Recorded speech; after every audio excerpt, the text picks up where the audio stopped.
और अब जो खबर हम आपको दिखाने जा रहे हैं वो हम सभी के सरोकारों से जुड़ी हुई है। जी हाँ, जो आधार कार्ड यानी कि हमारी पहचान से जुड़ी है। दरअसल सरकार ने आधार कार्ड के इस्तेमाल को लेकर एक बड़ा फैसला किया है, जिसके तहत अब होटल हो, एयरपोर्ट हो या फिर ट्रेन टिकट वेरिफिकेशन के दौरान आधार कार्ड की फिजिकल कॉपी देने की अब आपको जरूरत नहीं होगी। जी हाँ, दरअसल एक नए आधार ऐप का ऐलान हुआ है, जिसके जरिए क्यूआर कोड स्कैन करके तुरंत पहचान सत्यापित की जा सकेगी। देखिए,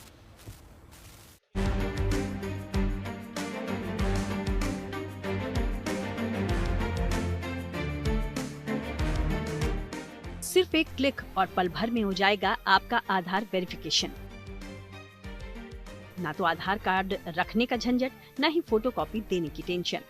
अब होटल हो, एयरपोर्ट हो या फिर ट्रेन का सफर, कुछ इस तरह क्यूआर कोड स्कैन कर आप आईडी ऑथेंटिकेशन से लेकर टिकट वेरिफिकेशन तक सब कुछ मिनटों में कर पाएंगे।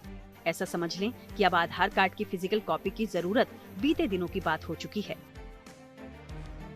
केंद्रीय सूचना एवं प्रसारण मंत्री अश्विनी वैष्णव ने बताया कि इस नए ऐप के जरिए face ID authentication mobile app के जरिए होगा। अब फिजिकल आधार कार्ड या इसकी फोटोकॉपी लेकर घूमने की जरूरत नहीं होगी। यूजर्स अब एक क्यूआर कोड को स्कैन कर अपनी जरूरी जानकारी शेयर कर सकेंगे। मतलब ये कि जहां आपको आधार कार्ड से जुड़ी जानकारी देने की जरूरत होती है, वहां अब फोटोकॉपी देनी नहीं पड़ेगी, बल्कि इस ऐप को स्कैन कर सिर्फ उतनी ही जानकारी देनी होगी जितना की जरूरत है। वहीं ऐप में डेटा तभी शेयर होगा जब यूजर खुद इसकी मंजूरी देगा। ठीक यूपीआई पेमेंट की तरह, ठीक वैसे ही जैसे आप किसी शॉप पर लगे क्यूआर कोड को स्कैन कर पेमेंट करते हैं, वैसे ही इस ऐप के जरिए वेरिफिकेशन किया जाएगा। इसके पीछे एक कारण है। आपने देखा होगा कई जगह आधार कार्ड की खबरें आती हैं कि आधार कार्ड फॉर्जिंग करके किया गया, फॉर्जरी करके किया गया, फोटोशॉप करके नया कार्ड बना दिया गया। ये एक बहुत बड़ी प्रॉब्लम देश भर से इसकी खबर आती थी। इस प्रॉब्लम को टैकल करने के लिए एक 2 स्टेप प्रोग्राम बना।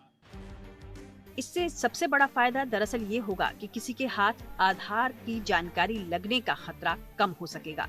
वहीं ज्यादा डेटा प्राइवेसी भी हासिल की जा सकेगी।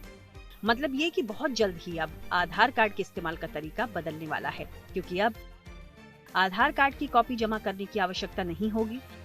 क्यूआर कोड सिस्टम से आधार कार्ड की नकल या गलत इस्तेमाल की आशंका कम होगी। और यूपीआई पेमेंट की तरह क्यूआर कोड स्कैन करते ही वेरिफिकेशन पूरा हो जाएगा। इस नए ऐप के जरिए न सिर्फ आधार डेटा बल्कि उसके गलत इस्तेमाल को भी रोका जा सकेगा। इसके अलावा आधार को फोटोशॉप करके गलत इस्तेमाल या फर्जी कार्ड बनाने जैसी हरकतों पर भी नकेल कसी जा सकेगी। फिलहाल ये सेवा अभी बीटा टेस्टिंग के चरण में है, लेकिन बहुत जल्द ये नया आधार ऐप आम लोगों के लिए शुरू कर दिया जाएगा। Bureau report, good news today.